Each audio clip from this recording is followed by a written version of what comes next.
Hello friends, I'm Edawako. Today we have breaking news. US President Joe Biden has promised there will be no new Cold War with China, following a conciliatory meeting with Chinese President Xi Jinping. He also said he did not believe China would invade Taiwan. It was the first in-person meeting between the two superpower leaders since Mr. Biden took office. The pair also discussed North Korea and Russia's invasion of Ukraine at the talks in Bali, a day before the G20 summit on the Indonesian island. Both said they opposed the use of nuclear weapons in Ukraine. Mr. Xi, who has been urged to talk down Vladimir Putin, reiterated China's calls for peace while adding there was no simple solution to a complex problem. Mr. Biden said in his press conference, "It's difficult to say that I'm certain that China could control North Korea." But he also told Mr. Xi that China had an obligation to dissuade Pyongyang from engaging in another nuclear weapons test. Taiwan was a major focus during their 3-hour meeting at a luxury hotel shortly after Mr. Xi's arrival. Claimed by Beijing, the self-governed island counts the U.S. as an ally, and has always been a thorny issue in U.S.-China relations. Tensions spiked in August when U.S. House Speaker Nancy Pelosi visited Taiwan.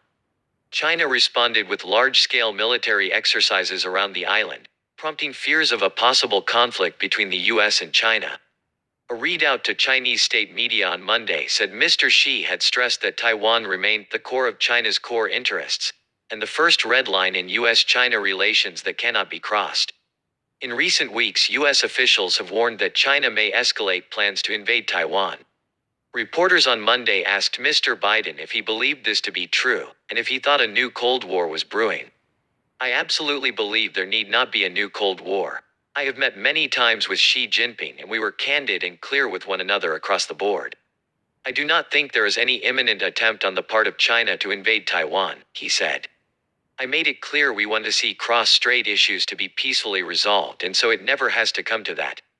And I'm convinced that he understood what I was saying. I understood what he was saying." Mr. Biden said the two leaders had agreed to set up a mechanism where there would be dialogues at key levels of government to resolve issues. Secretary of State Antony Blinken will also be visiting China soon, he said. He added that he had made it clear to Mr. Xi that our policy on Taiwan has not changed at all. "It's the same exact position that we have had. Mr. Biden has repeatedly said the U.S. will defend Taiwan if it is attacked by China. It has been seen as a departure from the long-held U.S. policy of strategic ambiguity over Taiwan, under which it does not commit to defending the island." Officials have rowed back on his statements. Mr. Xi, in China's readout, called on the U.S. to be consistent with its words and actions over Taiwan. The U.S. has long walked a tightrope over the Taiwan issue. A cornerstone of its relationship with Beijing is the One China policy, where Washington acknowledges only one Chinese government, in Beijing, and has no formal ties with Taiwan. But it also maintains close relations with Taiwan and sells arms to it under the Taiwan Relations Act, which states that the U.S. must provide the island with the means to defend itself. Mr. Biden also raised concerns about human rights issues in China, including the treatment of the Uyghurs in Xinjiang, Hong Kong, and Tibet.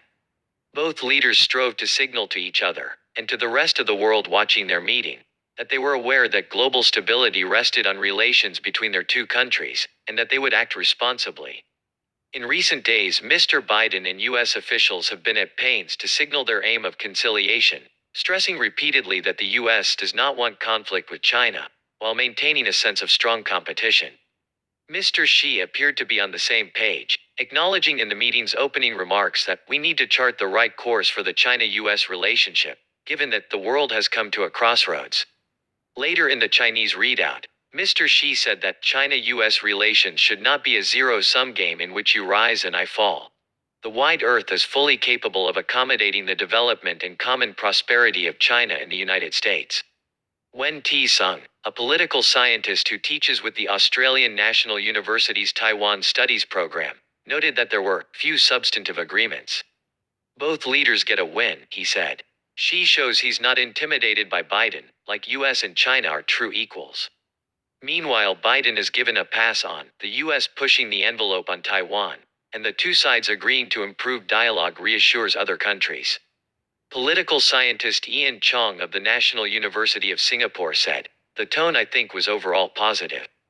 There's some recognition that there's common interests, and these include not letting the relationship spiral out of control. But I would still be somewhat cautious. Given the volatility in China-US relations, they have starts and stops. Yes, friends, this is our news today. What are your thoughts? Please do not forget to indicate your opinion in the comment section. Please don't forget to turn on notifications by subscribing to me.